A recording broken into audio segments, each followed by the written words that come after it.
Hello friends, আপনারা সবাই কেমন আছেন? আশা করি আপনারা সবাই ভালো আছেন। আমার চ্যানেল সুস্মিতাজ ফুড জাংশনে আপনাদের সবাইকে স্বাগত জানাই।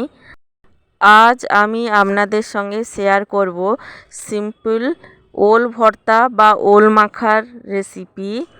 কিভাবে আমি বাড়িতে ওল ভর্তা বা ওল মাখা বানাই সেটাই আমি আজকে আপনাদের সঙ্গে শেয়ার করব। বাড়িতে আপনারা অবশ্যই ট্রাই করে দেখবেন, খুবই ভালো লাগবে আশা করি। ওল ভর্তা বা ওল মাখা বানানোর জন্য উপকরণ হিসেবে নিয়েছি ওল, যেটাকে আমি ছোট ছোট টুকরো করে কেটে নিয়েছি। আর নিয়েছি স্বাদ অনুযায়ী নুন, একটা কাঁচা লঙ্কা এবং 2 টুকরো পাতিলেবু। এছাড়াও আমি উপকরণ হিসেবে নিয়ে নেব সামান্য কাঁচা সর্ষের তেল। ওল ভর্তা বা ওল মাখা বানানোর জন্য প্রথমে আমি ওলটা সেদ্ধ করে নেব। আমি এখানে কড়াইয়ে ওল সেদ্ধ করব। তার জন্য ওভেনে কড়াই বসিয়ে দেব। কড়াইয়ের মধ্যে দিয়ে দেব পরিমাণ মতন জল। জল দেওয়া হয়ে গেলে ওর মধ্যে আমি দিয়ে দেব ওলের টুকরোগুলো। আপনারা ওল সেদ্ধ করার জন্য প্রেসার কুকার ব্যবহার করতে পারেন। সেক্ষেত্রে প্রেসার কুকারের মধ্যে পরিমাণ মতন জল দিয়ে ওলের টুকরোগুলো দিয়ে দিতে হবে। সেক্ষেত্রে 2 থেকে 3টে সিটি দিয়ে দিলেই ওল সেদ্ধ হয়ে যাবে। এখানে ওলের টুকরোগুলো সেদ্ধ হয়েছে কিনা আমি চেক করে নেব। তারপর আমি সেদ্ধ ওলের টুকরোগুলো একটি পাত্রে তুলে নেব। তারপর ওলের টুকরোগুলো সামান্য ঠান্ডা হলে আমি হাতের সাহায্যে ওল ভালোভাবে মেখে নেব।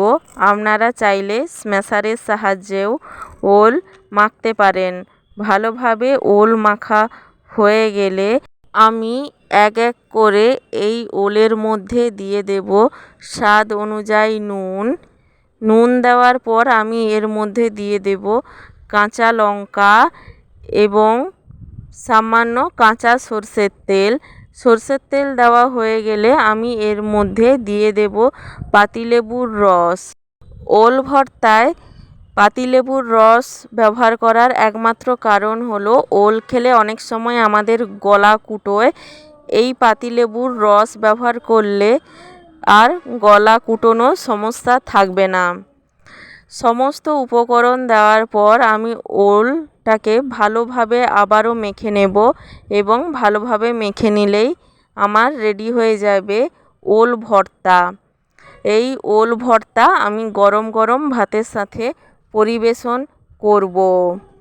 আপনারাও এইভাবে ওল ভর্তা বানিয়ে ভাতের সাথে খাবেন, দেখবেন অসাধারণ খেতে লাগছে।